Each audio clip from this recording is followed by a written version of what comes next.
ইতিহাস গড়ে ডাকসু নির্বাচনে জয় পেল ছাত্র শিবির সমর্থিত ঐক্যবদ্ধ শিক্ষার্থী জোট। বিশাল ব্যবধানে ভিপি পদে জয় পেয়েছেন সাদিক কায়েম, জিএস, এসএম ফরহাদ এবং এজিএস পদে জয়ী মোহাম্মদ মহিউদ্দিন খান জানিয়ে উচ্ছ্বসিত নেতাকর্মীরা। তবে জয় উদযাপনে বিজয় মিছিল না করে বরং সবাইকে সাথে নিয়ে কাজ করার অঙ্গীকার করেন সাদিক কায়েম। নির্বাচন নিয়ে মিশ্র প্রতিক্রিয়া রয়েছে কোনো কোনো প্রার্থীর, আবার কেউ কেউ জানিয়েছেন অভিনন্দন।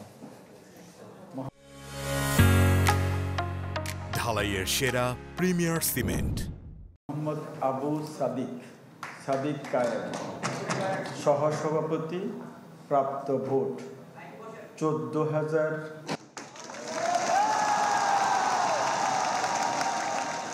প্রতিষ্ঠার পর এমন ছবি এর আগে দেখেনি ঢাকা বিশ্ববিদ্যালয়।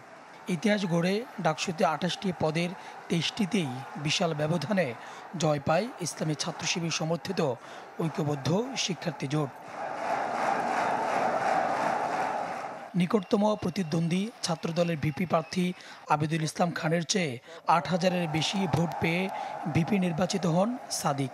আর জিএস পদে নিকটতম প্রতিদ্বন্দ্বী ছাত্রদলের হামিমের চেয়ে দ্বিগুণ ভোট পেয়ে নির্বাচিত হন ফরহাদ। এজিএস পদটিও দখল করে নেন একই প্যানেলের মহিউদ্দিন খান। এই বিজয় জুলাইয়ের প্রজন্মের, এই বিজয় শহীদদের আকাঙ্ক্ষার এবং ঢাকা বিশ্ববিদ্যালয়ের সকল শিক্ষার্থীর। আমরা সবাইকে একসাথে নিয়ে বিশ্ববিদ্যালয়ের শিক্ষার্থীদের যে প্রত্যাশা, তাদের যে আকাঙ্ক্ষা, সেই আলোকে আমাদের স্বপ্নে ঢাকা বিশ্ববিদ্যালয় বিনির্মাণ করব। এদিকে সামাজিক যোগাযোগ মাধ্যমে নির্বাচনে অংশ নেয়াদের অনেকেই প্রতিক্রিয়া জানান। ছাত্রদলের আবিদ ফেসবুকে এক পোস্টের মাধ্যমে হেরে গেলেও সবসময় শিক্ষার্থীদের পাশে থাকার অঙ্গীকার করেন। একই দলের জিএস পদপ্রার্থী হামিম একে রাজনৈতিক জীবনের প্রথম পরাজয় উল্লেখ করে শিক্ষার্থীদের রায়কে সম্মান জানানোর কথা বলেন।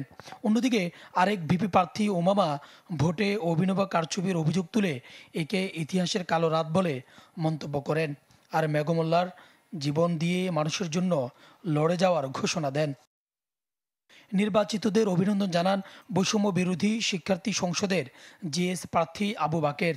ঢাকা বিশ্ববিদ্যালয় ভিসিকে সাহসী পদক্ষেপের জন্য শুভেচ্ছা জানান সার্জিস আলম, শুভেচ্ছা জানান আরও অনেকে। সাবেক বিপি নুরুল হক নূরও অভিনন্দন জানিয়ে পোস্ট দেন। সাধারণ শিক্ষার্থীদের চাওয়া, যারাই বিজয়ী হয়েছেন তারা যেন পূরণ করেন নির্বাচনী অঙ্গীকার।